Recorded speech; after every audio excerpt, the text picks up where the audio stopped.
Did Pete Alonso really turn down a 7-year contract extension this offseason? We'll talk about that and recap Friday's game on today's edition of Locked On Mets.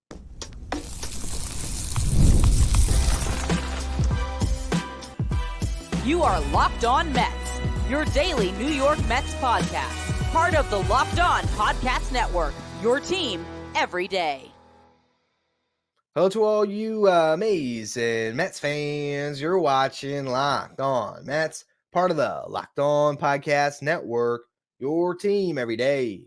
I'm your host, Ryan Finkelstein. If you want to find any of my work, follow me on X at Finkelstein Ryan. You can also find some of my writing at justbaseball.com, where I work as the managing editor. Well, I do not know what to make of the story that was circulating on social media on Friday night that Pete Alonso had turned down a 7-year, $158 million contract extension. Now, this was a quote-unquote report by Joel Sherman. And I say quote-unquote because he never reported this on X or Twitter. He never wrote a story about it, at least not that I could find from my digging on the internet. All of this stems from a segment, on the show MLB Now, The Showdown, where Bob Costas was asking questions of Joel Sherman and Ron Darling. I couldn't even find the full episode because I wanted to get as much context as I could, and all you could find online is a 2-minute video on the question if the Mets have to trade Pete Alonso, should the Mets trade Pete Alonso if they are 500 at the deadline? And I will throw the video that you can watch in the episode description there so you can see for yourself what Joel Sherman said. But the way that he said it, it makes me very confused as to the timeline of all this and just how valid this report is. Because he says it very matter of fact, but I don't know if this is common knowledge or this is something that he had learned behind the scenes that he wasn't supposed to report, and now he just lets it slip on a live TV segment. But he says, to answer the question about if the Mets should trade Pete, he says, the Mets offered Pete Alonso a 7-year, $158 million contract.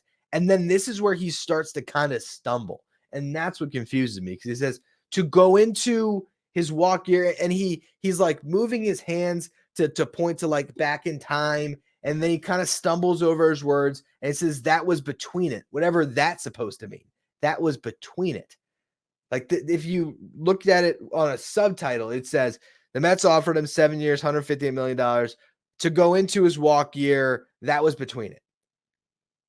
So very confusing report, if you can call it that. And again, if this was something that happened, it is a little surprising that Joel Sherman never wrote a story about it and never tweeted about it. So it was never officially reported. So I want to put all of that as some context on the front end of this before we actually talk about that as an idea of something that happened, because it's not as bona fide as a sourced story that goes up and gets published somewhere. It's conjecture in the middle of a TV segment, right? But Joel Sherman does know things. In 7 years, $158 million does make sense. Whether that was offered to him this offseason or if that was offered to him last offseason, going into the 2023 season, buying out the final 2 arbitration years and all of his first 5 free agent years, that would have seemed like a more realistic timeline where a contract like that might have been broached. Because then Joel Sherman says that Pete Alonso did not hire Scott Boras to get $158 million. So again, I'm confused on the timeline, and I'm also confused by the fact that we have Pete Alonso, David Stearns, and Steve Cohen all on record saying that no contract negotiations took place this offseason. Or I guess David Stearns says we'll keep it behind closed doors.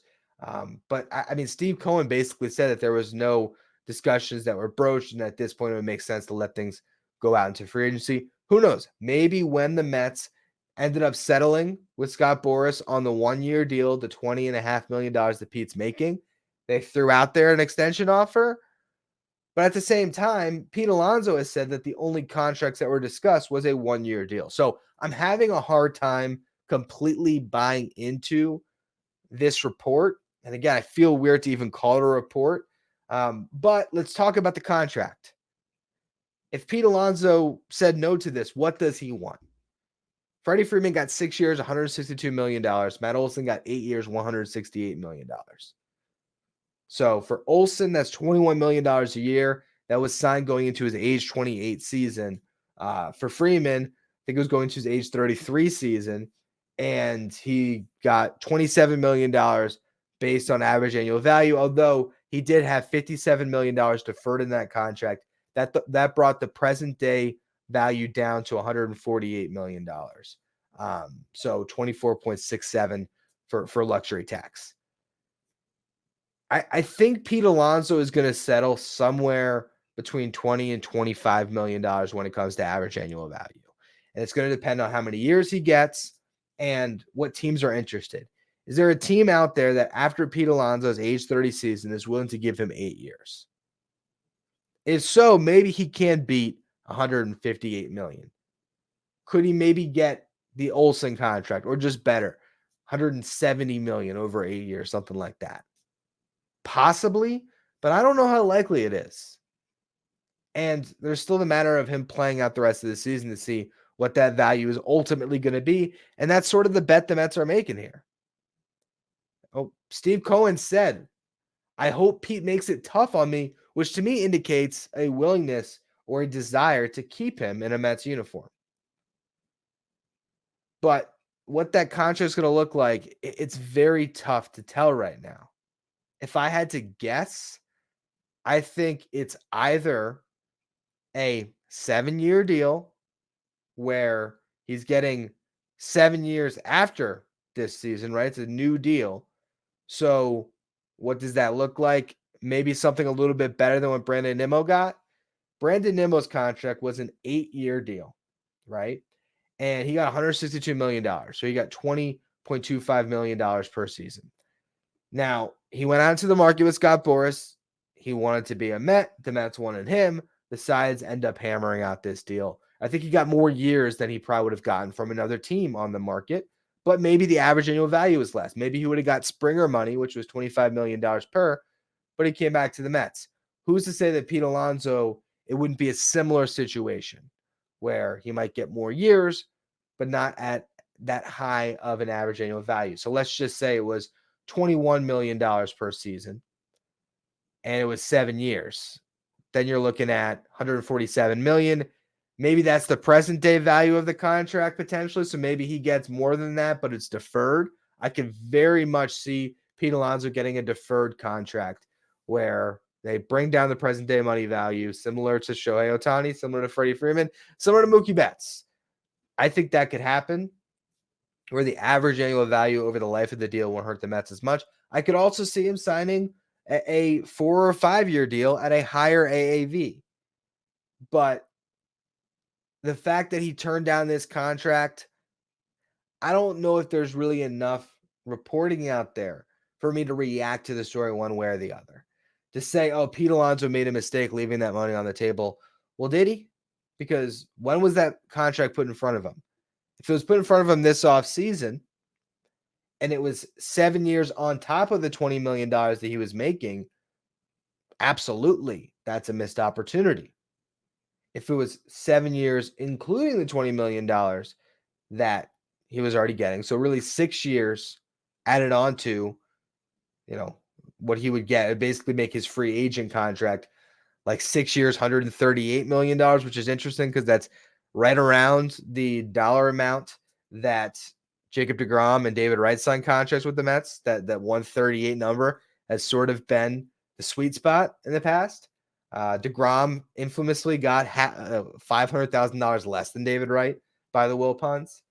So that's kind of an interesting tidbit. I don't know what that would mean into it, or I don't know how much to read into that part of it. But the point being, if that was the contract put in front of him this offseason, can Pete Alonso tell himself, I'm going to go out and get myself at least a 7-year deal worth more than $22.5 million for the AAV. So is he thinking he could get 7 years, $23 million per, which you look at the math on that one, that's $161 million. I don't think that's unrealistic for him to bet on himself in that way. And so If that's what happened, I'm not surprised, and I don't think either side made a mistake, and we just have to see how it plays out. But what I'm going to do in the next segment here is I want to answer Bob Costa's question from this video. If the Mets are 500 at the deadline, should they trade Pete Alonso? We'll get to that in just a minute. First, though, today's episode is brought to you by Policy Genius. You never know what can happen in life. That is why it's always best to be prepared and make sure your family is always taken care of. This is why everyone should have life insurance, but sometimes finding the right policy is not easy and can be really time consuming and even overwhelming. This is where Policy Genius comes in. Policy Genius is the country's leading online insurance marketplace that will save you time and money so you can provide your family with a financial safety net.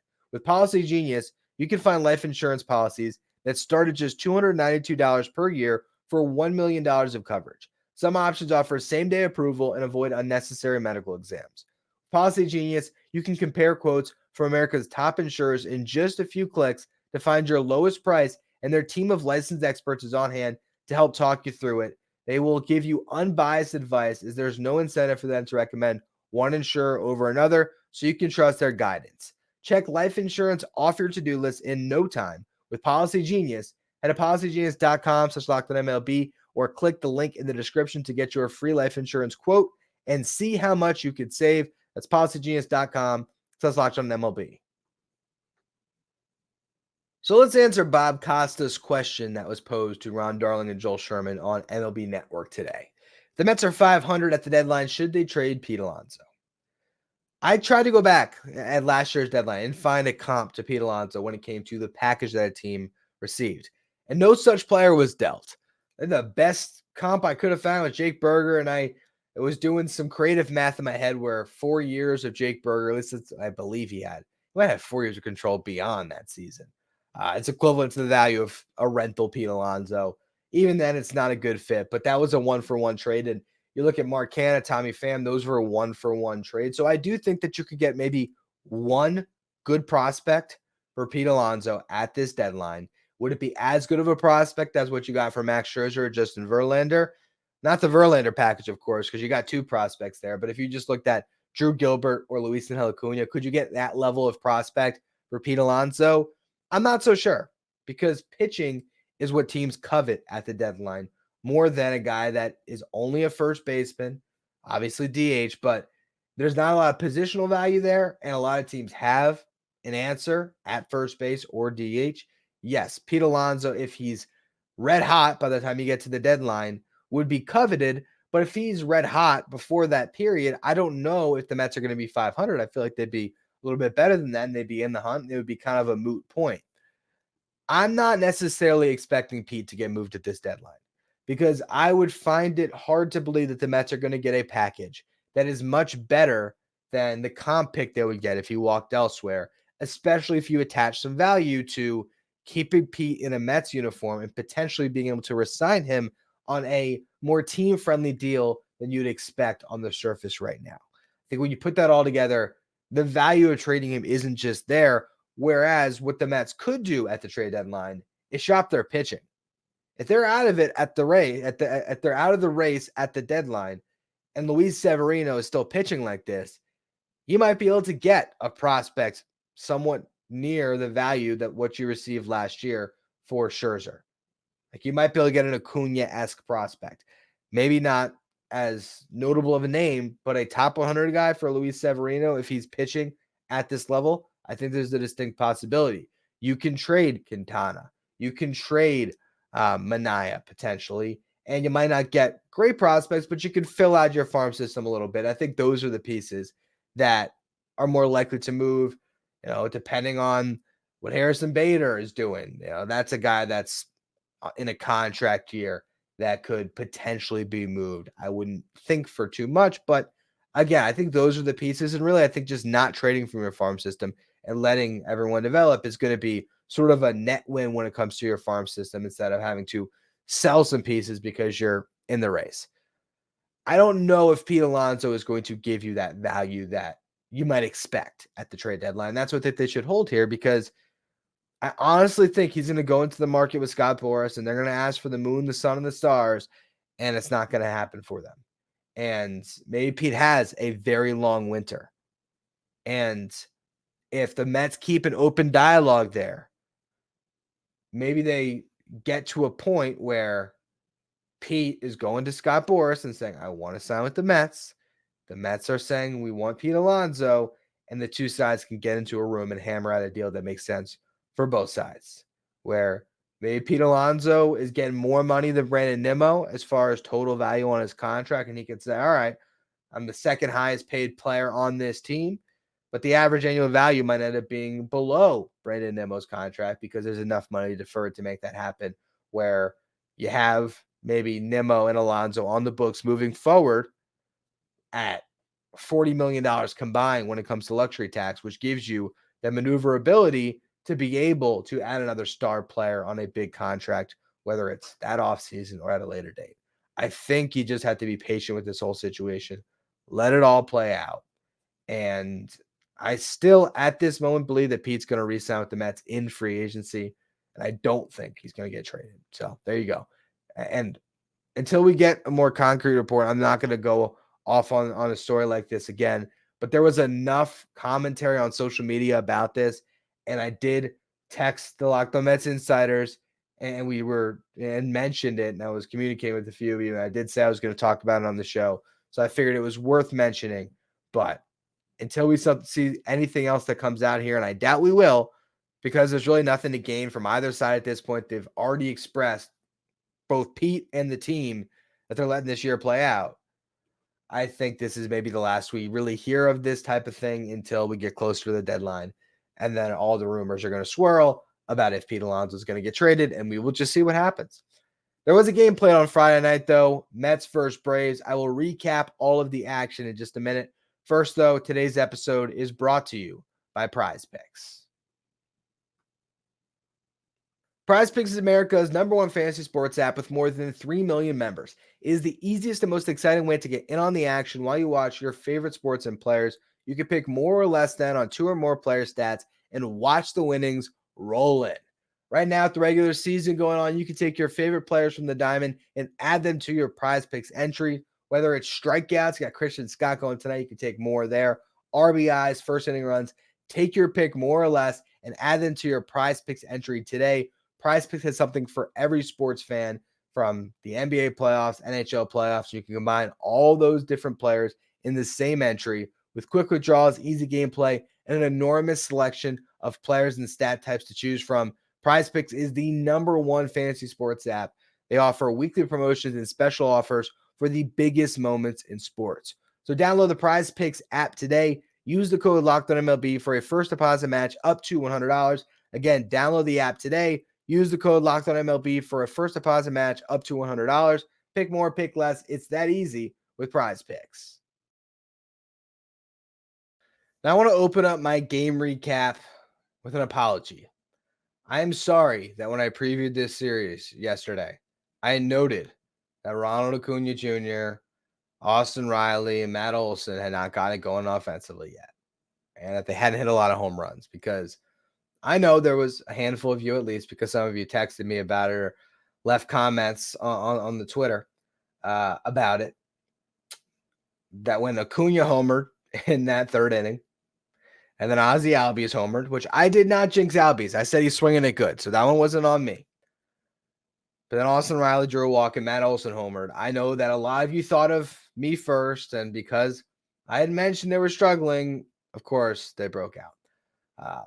But I would instead like to blame Jose Quintana for elevating a lot of fastballs or sinkers, whatever you want to call it, that were up in the zone that those guys were able to hit, and not hitting his spots and executing at the lower part of the zone. Or if you're going to go up, you got to go way up and out of the zone.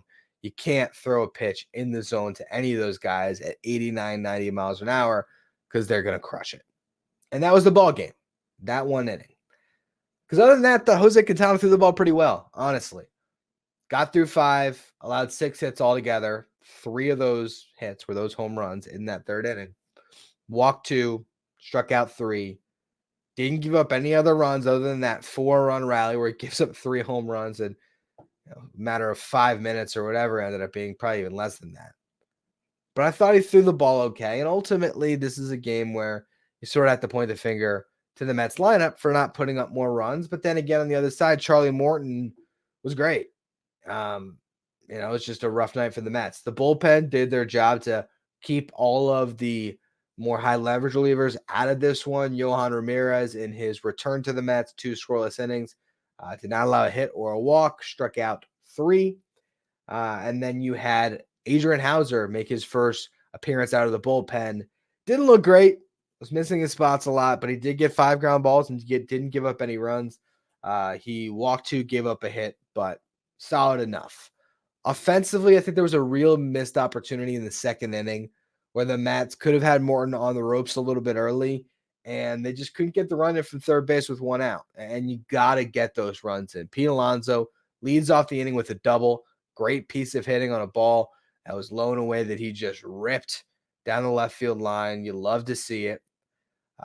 He gets to second base, of course, on the double. JD Martinez got him to third base on a ground out. Situational hitting, did his job to move the runner over. McNeil draws a walk. I believe that was on 4 pitches, too. And then Harrison Bader comes up, and he grounds out to third. Alonso going on contact. It was a play where they could have turned 2 potentially to get out of the inning. Riley decided to make sure he cut down that run at home instead, and he did. That was one opportunity where, man, if he had gone a second and Bader beats it out, Mets would have got a run on the board, but just didn't go their way. And then Brett Beatty with an opportunity with 2 runners on, he ends up striking out to end the inning. And rough day for him offensively, 0 for 2 strikeouts, although he did make a fantastic catch, laying out over the tarp on a foul ball. Really fun play to see him go out and make that one. Made some other good plays as well in the field, but just a rough night for the Mets. They do score a couple late Francisco Lindor homers. Good to see him hit one to the upper tank in right field. Pete Alonso drove in Starling Marte in the 9th inning, so 2 for 4 day for Pete. But the Mets of the team, only 1 for 4 with runners in scoring position, which pretty much shows you how limited their opportunities really were. After that push in the second inning, Morton just settled down and retired the side in order in the 3rd, the 4th, the 5th, and the 6th. So they just never really got anything going in those middle innings, and were unable to really come back in this game after that disaster of an inning by Quintana. So we'll see how they can fare throughout the rest of this series. I still think that this lineup is due to break out soon. JD Martinez is just missing baseballs right now, where soon you'll think he'll start to square some up. If yet to see him homer yet, You should only put 1 yet in this sentence, Ryan. You're better than that. He has not homered yet. That'll change. He's too talented to not come around. And I think you're seeing great signs from Nimmo and Lindor. And it's a couple games of Pete Alonso starting to swing it a little bit better. So if that collective starts to hit, if you get the best versions of Brandon Nimmo, Francisco Lindor, Pete Alonso, and JD Martinez, also if you can get some contributions from Jeff McNeil, Starling Marte, and Brett Beatty as well in this lineup, the Mets are going to be fine. And they're going to figure things out. And I am thrilled to get to watch Christian Scott pitch on Saturday night against this Braves team. I don't believe I'm going to come on for a show on Sunday. Got a lot of plans for Mother's Day. So probably going to get to bed a little bit earlier tomorrow night. But I'll have everything covered from these last 2 games of this Braves series on a show on Monday. So if you don't want to miss that and you're listening on the audio side today, please make sure you follow, rate, and review wherever you get your podcast. If you're watching on YouTube, hit that subscribe button. Want to get up to 9,000 subs, so I appreciate all of you who continue to subscribe, and also all of you for tuning in and making this your first listen every day or your first watch. And after your second watch, head over to the first ever 24/7 streaming channel on YouTube that covers everything in the world of sports, which is particularly important right now at the NBA playoffs and the NHL playoffs going on. Head over to Locked On Sports today for all of the best coverage on all of your playoff action and everything going on in the world of sports. You can find it on your Amazon Fire TV channels or streaming 24/7 on YouTube.